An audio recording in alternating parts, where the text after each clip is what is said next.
Nakuna ng video ang umano'y panunuhol ng isang retiradong pulis sa isang opisyal ng PNP Region 7. Hinihiling daw ng retiradong pulis na tanggapin ang application ng kanyang anak bilang bagong pulis. Makibalita tayo kay Alan Domingo ng GMA Cebu.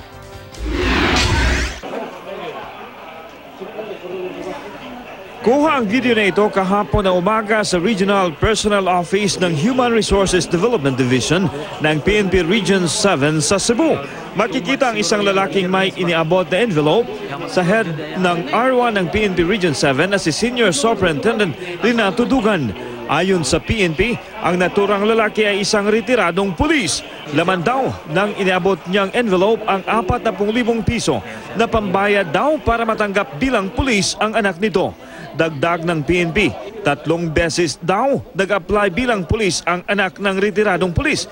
Pero hindi natatanggap dahil hindi pumapasa sa proseso.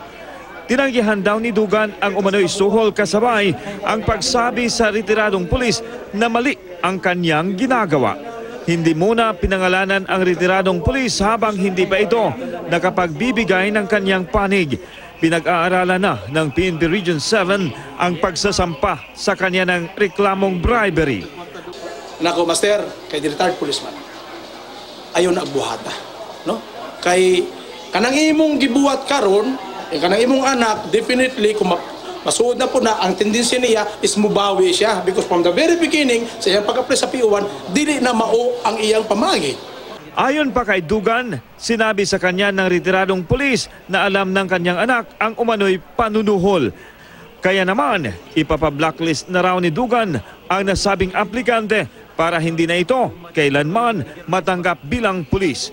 Patuloy ang imbestigasyon sa kaso.